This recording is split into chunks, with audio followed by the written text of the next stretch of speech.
All right. Welcome to Thursday. What's up, y'all? Nothing but a Gentlemen, rant. how are y'all doing? All right, man. Everybody had a good holiday, I hope. Got this sweet ass cowboy hat for my, it's the only thing I got. I like it. Yeah, it fits my big ass head. Is this Barely. going to be a new persona for you? Persona is like Halloween. Yeah. Where can a What's man up, get a big man? sombrero like that? What was that? Where can a man get a sombrero like that? South of the border, baby. How you Up trade? on Brokeback Mountain. Tijuana. Tijuana. Yeah. Well, welcome back. We've made it through Christmas and the New Year. Everybody, I trust, had a good time, had a good holiday. I did. Our family did. Yep. How about you, Ash? Yeah, man. I mean, everybody got their presents. Everybody was good. Came out not too much in debt. Yeah. Stayed out of work a lot and enjoyed the holiday. That's the Right most on. important thing. Yes. Staying out of work. Exactly. That's right. Don't A go lot to of work. holidays, a lot of days off. That's awesome. Awesome. Good. Mm-hmm. So I thought we would do like take a few minutes. What was one of your favorite things we did this past summer to kick things off? Can we talk about that on here? Yeah. This is our channel. Oh, hell. I like that cheeseburger I got from Hardee's at the Mount Airy, Pilot Mountain, Mount Airy one. That was a good time. That was a good burger. Good burger from Yeah. Hardee's. I paid for a single and they gave me a double, so it was really good. I sat beside old Wimpy and ate it. Had a good time. At got a old doobler. Mount Pilot. Yeah, it was like 175 degrees outside that day. Yeah, Hotter they than hell. had the title of the show right, Hot Cars in Pilot Mountain. So Hot Cars, Hot Nights. Something like that. Yeah. I'll tell you another place that was hot, Mooresville. Oh, I didn't go to that Yes. one. You two went to that one. Jace. Yeah, it was hot in Mooresville. Not only the racing, but man, just the physical temperature. It was roasting in Mooresville. That's a fact. And you can't get nowhere except walking uphill. Yeah. And North Wilkesboro. North Same thing. Wilkesboro was hot. Yeah, it was pretty hot out there. And it's uphill. Yeah, both ways. Exactly. Coming and going. Yes, sir. Mhm. Yes, sir. Mhm. Yeah, the car shows, they seem like it was really hot. The racetrack was hot, but at least we could like go sit down and escape in the tent. But the car shows, man, it was just that black top hot. Yeah. It's like, oh man, this is woo. Man, the one at the church in Kernersville is always 1,000 degrees out there on that parking lot. Yeah. Cars and coffee. Yeah. Yeah. Yeah. Well, they had one last weekend. Yeah. Last I Saturday. didn't make it out to it. It was colder than crap. Yeah. I think that I got two events that really stand out in my mind that we had a lot of fun at, and that was that North Wilkesboro event with the Pro Stock guys that were running the Nostalgia Pro Stock cars. I think that's one of our better interviews and better videos, better edited videos. I love that video. I love what you did with that video, Ash. Is that Grumpy's toy you're talking about? Yes. Yeah. Mhm. Yeah. And then the just the action that we captured at the Southeast Gasser shows was just those cars are just phenomenal. It's just go, go, go, go, go all the time. And they really put on a good show. Mhm. That's probably my favorite. Oh, because of Miss Leah. Well, that helps. That helps. Yeah, it always helps. But yeah, the Mooresville is the first time I'd ever been to a gasser event. Yeah. And dude, them cars, I mean, it's like every single run is, sink or swim. Oh yeah, yeah. They sell you the ticket for the whole seat, but you only need the edge because they cover a lot of ground in that 8th mile. And they're not holding back on no, that gas pedal neither. no, they don't treat it kindly. Mm-mm. No, it was They hot and a lot of fun. I wish we had a golf cart. That's the one I wish we had, a motorcycle golf cart. Yeah. Walking up them damn hills. You guys took a couple of pit bikes out at Farmington for one event, and kind of moved in and out of the crowd on those things. How were those? I still got to work on it, customize it, but that's the way you do it right there. It beats walking. Beats walking. Plus, I mean, if you're trying to get from A to B in a hurry to film a specific car, yeah, or catch somebody in between rounds to do a quick interview, because they're working on their stuff, man. They're cooling it down and doing whatever it is they need to do. I thought about getting an electric bike. mm-hmm. Probably a little more lightweight and easier to carry around. Yeah. But those things fly too, but that's down the road. A Tesla Christmas. bike. I'm Christmas broke now. I'm January, February broke. Yeah. But I really thought that we captured a lot of intriguing video over the few short months that we, because we when did we kick this off? In May? Yep. May. And it seems like when we hit the ground and did our first live stream, we were just trying to do something every week. Mm-hmm. The only problem is the freaking life gets in the way. Jobs, life. Yes. If we could focus on this, man, we'd go to every garage in the state. We'd go to every race in the state. Yeah. It's just tough, man. It is tough. I mean, I got fellow YouTubers, a gentleman that operates the YouTube channel called NC Pro Modder. He's stating in a end of the year thing that he's going to concentrate more on his home tracks because he did a lot of traveling. He went up north and spent several months down in Florida covering some race footage or capturing footage for race coverage down in Florida. And he said he just felt like with so many local racetracks closing all over the United States that we really needed as a community to focus on featuring our local racetracks. And we have got probably 7 or 8 racetracks that are within a driving scope of a couple of hours here in the state.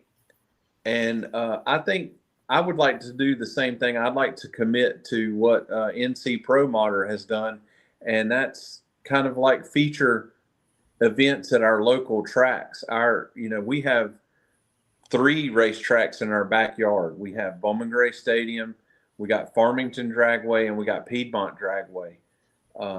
We got all 3 of those racetracks in our backyard, basically, which are within 30 minutes, 40 minutes to reach. And I really would like to feature those racetracks and events at those tracks more this year, and just really showcase our local talent and local events. And speaking of local events, I have procured tickets to the Cookout Clash at Bowman Gray Stadium. Hopefully to be able to attend that in February. That's the first time in almost 100 years that Winston Cup or NASCAR sanctioned race cars will be on that track since the 40s and 30s. So, that racetrack is the longest operated NASCAR sanctioned track in the United States. And they're going to have the big boys return this February for the Clash to start to kick off the NASCAR race season. So I hope to get some great photographs and footage. Hopefully, reference that race. It's going to be it's something that this city's not seen ever. Yeah. Not anybody in recent generations. No. This race has actually been held the last couple of years in the LA Coliseum. And now they're moving it back. Their NASCAR, I hope, is signaling that they're going to return and look at where the racing started. I know that they have, in the past couple of years, have looked at a global market, but I think they really need to return back to their roots a little bit and get in touch with that fan base that used to be there 20, 25 years ago. Yep, I agree. So what are some events that you guys are maybe have on your radar? Well, the gassers, of course. Yeah. We need to get together and put a calendar together. Yeah. Schedule. Look at everybody's work schedule and vacation schedule and all that, and write down some of the stuff that we want to hit. And just plan it. Oh yeah, absolutely. I think it's what we'll probably actually end up doing after this podcast. I think that's what we had planned. Mm-hmm. Maybe work on calendars somewhat to schedule out in advance, car shows, stuff. We got a couple of barn finds we got to start working on. I know we keep talking about it. We haven't done it yet. I know of two we got to do.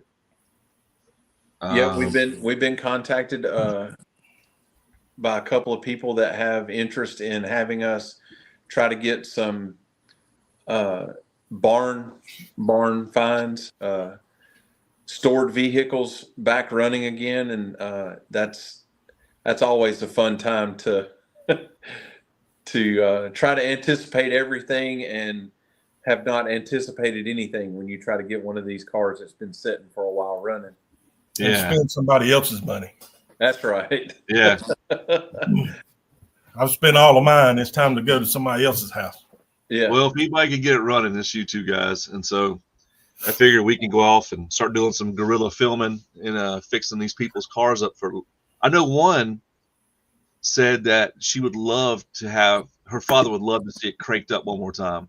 Oh yeah. Drive it. And I think we could probably do that. Yes. I mean, you two can do that. I'll help. I'll hold flashlight, Well, yeah. But yeah, we're gonna turn you into a dirty-handed mechanic before it's over. Oh, I'm computers, man. I got too much going on. I can't start learning about carburetors. My brain is full right now of all the other stuff I do, all the other hobbies I have. So, but yeah, that's there. I have finally gotten all of the parts together to start putting an engine together for my Camaro, my project. So hopefully I'll be able to have the front end with the engine and transmission all put together film that along the way, and eventually get it cranked for the channel. So that's we've got several hot spots that we can tend and really bring some good content to the channel. Yeah, I thought about focusing on small things with cars. The way I do that big stuff, I was going to like review just basic cars from a perspective of a guy that just, you know what I'm saying? Like I was going to do my Toyota RAV for the channel, just review what I like about the price of it. And I thought about buying a few car products and test them out, like since it's cold outside, defrosters or something like that. I could do that, separate from turning gears and stuff with y'all guys. Yeah. But that's something I've been thinking about. Like I have an in-car camera for my car.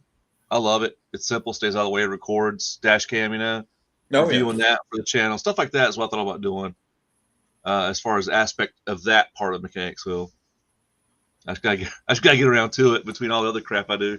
Yeah.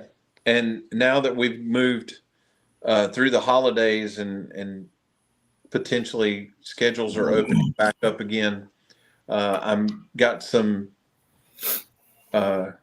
feelers out there. I want to bring in a couple of people to talk to us, particularly about the commentary that we started a couple of podcasts ago in reference to the proprietary repair, the Repair Act, that's in litigation right now in Congress. As a matter of fact, you sent an article to me that I digested a little bit in reference to John Deere, that it doesn't necessarily all relate to the automotive industry, but here we have an agricultural manufacturer that's locking tractors up on farmers. They're preventing them from operating their equipment. They're using software restrictions. They put very complex software systems in these tractors to essentially cause them to operate. But then, like us, we can't do DIY repairs on that stuff because it's all proprietary to John Deere, and they want you to come back and pay their technicians these astronomical amounts of money to access the information just to turn something on or off with a computer to make the tractor operate again. They're losing money.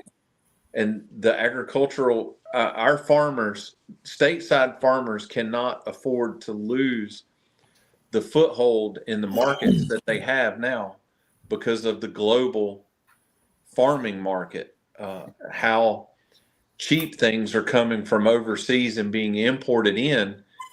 Our farmers, our traditional land farmers here in the United States, can't afford to lose anything. They can't afford to lose any type of foothold that they have in the market to produce something to feed their family and make a living.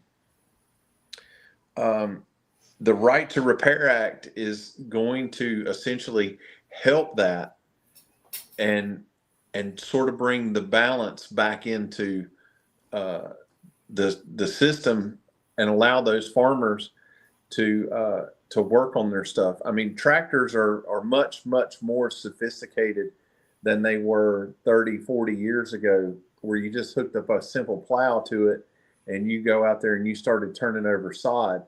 They have global positioning nav systems on them now that allow them to set certain tram lines in, like if you're planting wheat, you have to set a tram line so that when you come back, you know where the wheat is to spray the wheat and then to harvest it correctly. So there's a lot of things that happen inside of a tractor now that didn't happen 30, 40 years ago, that you need access to certain things to repair them correctly. It's an astronomical cost, number one, for the tractor. It's a huge investment for the farmer, and then the upkeep and the maintenance to it is a huge cost for them. And the Right to Repair Act sort of helps mitigate the legal challenges and the costs associated with all the inconvenience caused by the inability for the farmer to work on their own stuff. Well, I mean, and as far as like farming goes, you think everything's timed. Yeah, And if you got to be on the list for 3 months to get your computer turned back on and off, you've lost all that opportunity, that window. absolutely. And Absolutely. so I guess manufacturers are like, well, hell, other places are doing it. Let's do it ourselves. Yeah. I think I read somewhere that repair costs, their profit, as John Deere's profit has skyrocketed because of repairing now. Repair. Yes. Yeah, and essentially you're leasing the instrument out, as far as they have eminent domain over it, but you paid for the privilege to use it or something. Correct. Something. There's a term they use. I can't think of it. But car manufacturers, they would love to jump on that. But they've done it for years. As a matter of fact, the transition from OBD1, the original generation, when we started applying more computer technology to the vehicle to trim the fuel and change the gears and so on and so forth, the transition from OBD1, the first generation, to OBD2 sort of saw that window open up. The manufacturer said, well, you know, we saw how you can circumvent our system that we have in place and access this information. So we're going to lock it down a little bit further. So now you have to have a program that's specific to each manufacturer to access this information. So then you have these wholesale software companies that sell these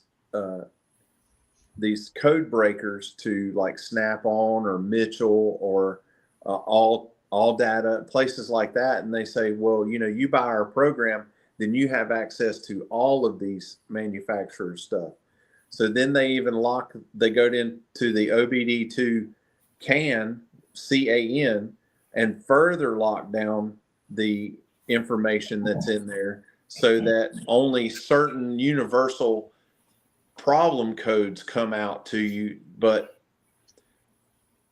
something that may be deeper in the vehicle, deeper in the electronics of it, is not accessed by you because you don't have the software that's proprietary to that vehicle.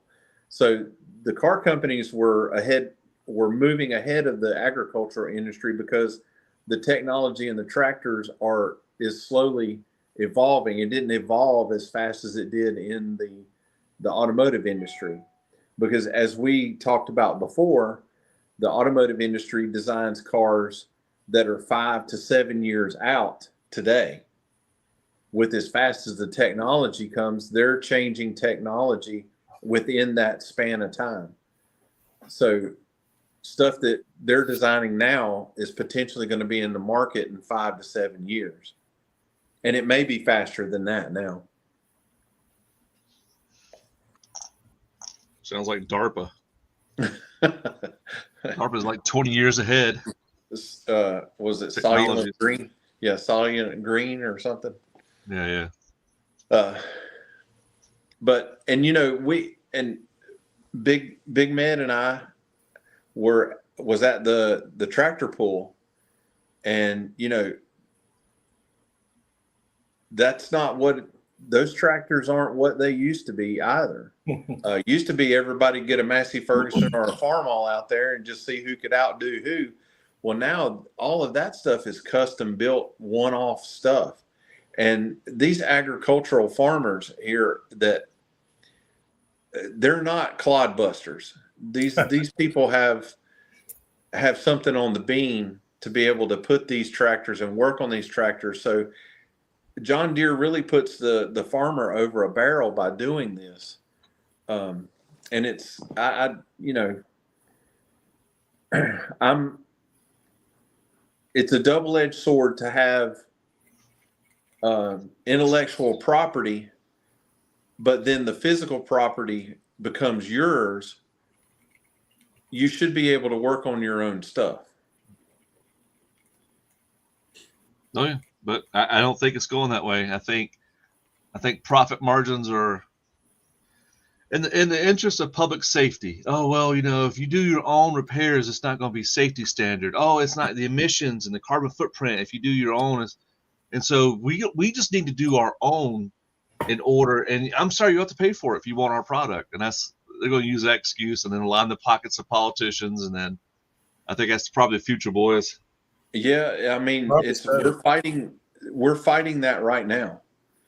The battleground state is Pennsylvania right now, or Connecticut, and it's moving to DC, and we have the ability to support the Right to Repair Act as DIYers, and it's an absolute necessity to be able to continue to do what we do, to on our small margin, the stuff that it costs us to repair these vehicles. It's a necessity for us to be able to repair our own stuff. Yeah, poor people, you learn how to fix stuff because yeah, you can't afford for real. Well, now it's like now if you go buy a new car, like I want the latest and greatest car, and if something happens to it, then I take it to the owner, the manufacturer, or the dealership. Mm-hmm. And if you take it anywhere else, they won't be able to do it. You have to have special program. They got paid for software, $10,000 a year for software privilege to work on our cars. And so that raises the cost. And it's like, the more I think about it, I'm a Tesla guy. I want a modern car. The more I think about it, I just want an old beater that is, you put gas in, oil in it, and go. Yeah, if something breaks, I can fix it. Yeah, somebody can't screw with it. Somebody can't say, "Oh, you've driven too much. You haven't paid enough taxes in your county. You've driven too much this month. We're going to cut your car off." Yeah. No, I'm not playing that game. Well, here's a thing. That Cybertruck that exploded at Trump Tower? Sure. Yeah. Elon Musk unlocked it remotely for investigators and recovered the black box data for investigators. He did that remotely. Yeah. So it's kind of like, I'm cool with Elon, but that's almost like, whoa. Yeah. I didn't know he could do that. Well, that's something that's not new. No. Yourself, we all know ourselves that like OnStar in General Motors cars, that's nothing more than a sophisticated low jack. That's all that is. In certain circles, a request can be made and that car can be shut down, can be stopped. It can be located by an operator on the other end of the line, not even in the state that you're in, turning the alarm on, and you can go find that car. So that Elon that's not a new trick, but that shows you the capability of the manufacturer when they do that, when they set those priorities in that software. Yeah, they also mentioned the fact that Cybertruck is so well built because it's just one piece of metal stamped, has no welds in it, that it held in the explosion somewhat better. Yeah. So I don't know, it's crazy. It trickles down to computers, iPhones, everything. Because one thing I am a tinkerer. I like to kind of mess with electronics and tinker and connect things to other things and build little contraptions. And and nowadays, if they fix that, as soon as you take the cover off your phone to get a battery or something, phone's done for. Yeah. So I don't know. Right Repair Act's kind of the future, I suppose,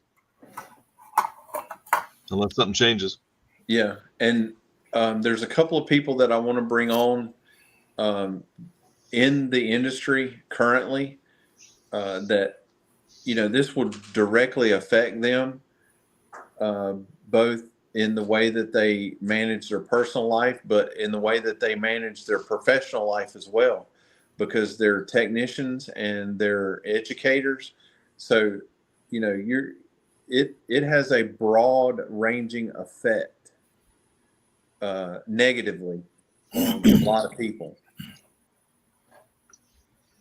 Yeah. Well, what is the way to fix it? Just to raise hell about it? Talk to somebody? Is somebody in Congress want to talk about it, or? Well, originally, what's going on now in Connecticut, I believe, is the state that's currently leading the charge in it, is that the manufacturers, Ford, General Motors, and Chrysler, all had a handshake with the repair industry and said, okay, we see the impact that it could make on the repair industry. You're putting hundreds of thousands of technicians out of work. People are not able to feed their families, keep a roof over their family's head, so on and so forth. So they had like what would be considered a handshake, an agreement, a gentleman's agreement to allow the aftermarket to access this information. Well, turns out that was only as good as while they were face to face. When everybody left the meeting, it was deemed that was their intelligence, that they didn't want to share that any longer. They were going to make it completely proprietary, and that nobody would have access to it unless they went through General Motors, Ford, Chrysler, Honda. Unless they went through those portals, they would not have access to that information. And that's where the fight began. That's where the people with and associated with the Right to Repair Act that are lobbyists are now just asking the manufacturers to uphold their end of the bargain. And the big three, General Motors, Ford, and Chrysler, found that there is a data mine there that they can sell in the free market and make billions of dollars off of just information, not even the vehicle, but just information. Oh yeah, let's squeeze every dollar out of it. Yeah. I talked about this on my other podcast, how they harvest our information with just these phones and computer searching. And the automotive industry was like, well, hell, we have information too. We'll Yes. sell it to you. Yeah. I guarantee it. And that really got kicked off in a major way back at February a year ago. The Wall Street Journal had a big article in reference to insurance companies buying the information from these automakers and flagging drivers based on their that they insured based on their driving habits. And a gentleman in New York had his insurance go up 300% based on his driving habits. And then in the background, you have this outlier, Geico. I'm not advocating for Geico. I'm not advocating against Geico. I'm just saying they jumped on board and said, hey, we got this little dongle thing that if you'll plug it into your car and have us as your insurance carrier, we will adjust your rates according to your driving habits. But they didn't tell you that if you drive like an idiot, and you are a high risk driver, your insurance rates are going to go up. They're not going to go down. Oh yeah, they adjusted all right. Your driving habits. Oh well. So Right Repair Act, just go check it out on the website. Talk to who you got to talk to. I know that there are links in the Right to Repair Act that will link. If you pick your state, you choose the state that you reside in, it will link you based on your zip code to your congressman or woman or men or women, and you can send a blanket email with your name attached to it to your representatives and tell them that you support the Right to Repair Act. Well, we talked about that. Let's talk about 2025. What's in the future for us, boys? Are we gonna try to do this thing? Absolutely. Absolutely. We're going to burn some tires and slap some ladies on the butt.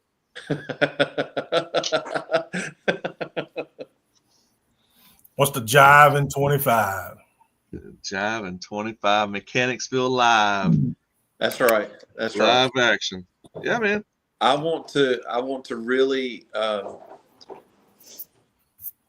you Ash, you have impressed me so much over the past few months in how you've taken the raw material that we've provided for you and turned it into some really captivating video. And I'm impressed. You're the man when it comes to that. And I know that the more that we provide, the more stuff that we provide for you, the better you're going to hone your skills. And I see bigger and better things for the channel. My intention is for us to focus more locally, get in tune with some of these local racetracks, go to visit these local racetracks at these events, go to some events that we haven't been to before, like there's a race that happens every Thursday at Piedmont called the Big Dog. It's been going on for 15 years, I think. I've never been to one of those races. Let's go.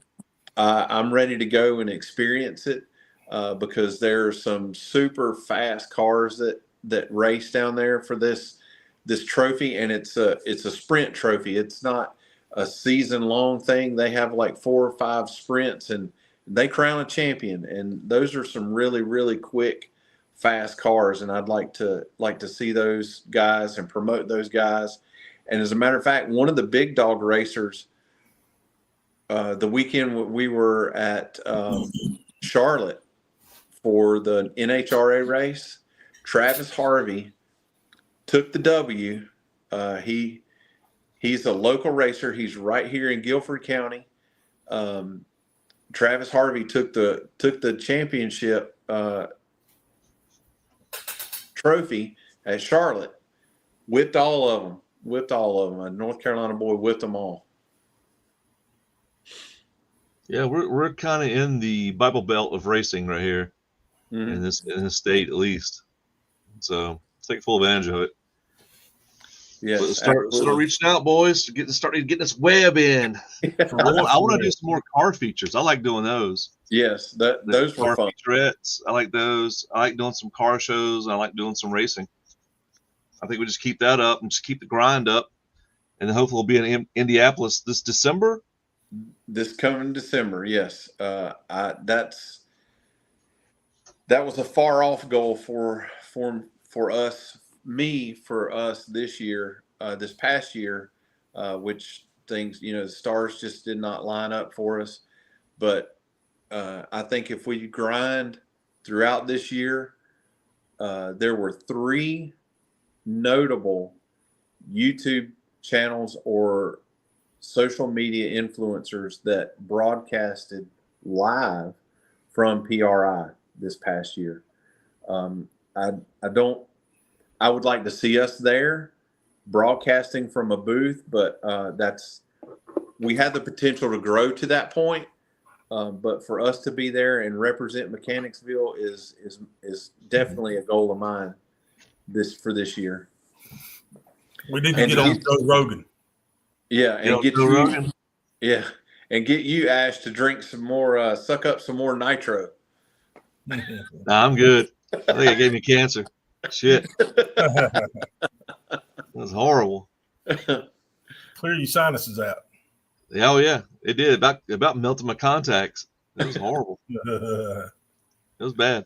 That's good. But yeah, definitely. We need to do some. We need to actually do the barn finds, car shows, the podcast. We need to do some racing. We need to do some features. We need to do some tool tips, mechanic tips. man, we have so much content that we could do. It's just a shame there's only 24 hours in a day and we all have jobs. Yeah, That's what absolutely. sucks. It's like, Maybe so we'll get there. maybe we need to take some of Trump's scheduling, see how he works through that. What does he say? He sleeps like 3 hours a day. Yeah, he's on some Adderall or something, man. He's on something. He's like Elon Musk. He just takes naps. He don't actually go to bed. Yeah. He runs like $4 billion companies. He's like number one on Diablo, which is a video game. He has to play. He's number one in the country, number one in the world on Diablo. And now he's freaking running Doge for the government. It's like, God, dude. You know, if you look at habits of successful people like that on that level, they're the same. The habits are the same. And I don't know if it's learned behavior or if it's just something that is in them from birth, but they don't sleep. No, him and his brother, when they started PayPal, they bought a office and they would fix computers and program during the day as a business, and at night they would build PayPal and sleep on the couches in the office. That's what they did. That's all they did. And and you hear a lot of these guys like back in the day as well. Tesla was that way. Thomas Edison was that way. Thomas Edison used to carry a steel ball in his hand, and then if he fell asleep and dropped, he'd wake up. So he never slept. He squeezed all the hours he could out of the day. But man, I'm old, and I like cars. I like doing video. Also, man, we worked 12-hour days during the summer. Like every Saturday and Sunday, we were out working. Yeah, and I enjoyed the shit out of it. It was fun. Well, I loved it. Yeah, I think we need to.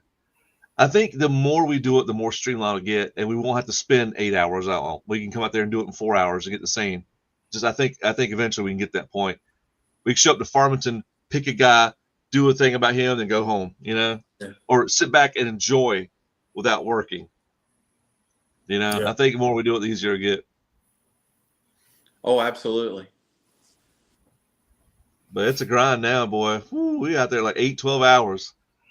Wives are like, where the boys at? Like, we working. Yeah. On weekends. Yeah, in the heat. Yeah. In the heat. Oh, you smell like tires and gas again. I think they'd probably be happier if I came on with glitter on me and smelled like whores. It'd be cheaper than this hobby. We can try that one night if you want to. Ladies, how y'all doing? You just got to wear that hat. Yeah, you got to wear that hat. Where are you from? You from Texas? Like, no, I'm from Kernersville. Rock girl. Yeah, put you a pink foxtail on that hat. Yeah. No. What are you talking about? No way. Yeah. That's the wrong kind of bar I want to go to. No. I know you liable to run into a buffkin at one of them bars. Absolutely. Shout out. What that is. Shout out. Yeah, shout out to old Buttkin. Yeah, Buffkin. Old butt sniffing Buttkin. Yeah, old Shannon Buffkin. Old butt fartkin. Yeah. Oh, I know who he is. He said he whooped up old Big Med. Yeah.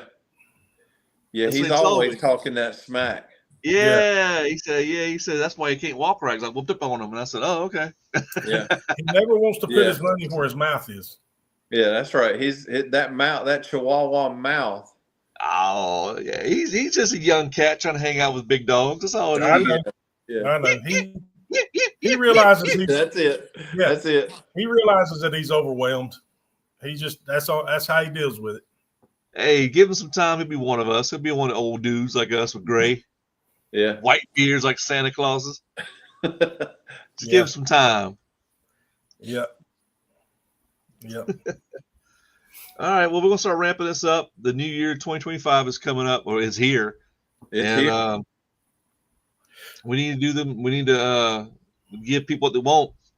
They want to see what we're doing. They want to see us tearing into some engines. They want to see us crank some things up. They want us to problem solve. They want us to see some fantastic cars. They want us to see some lines, some paint.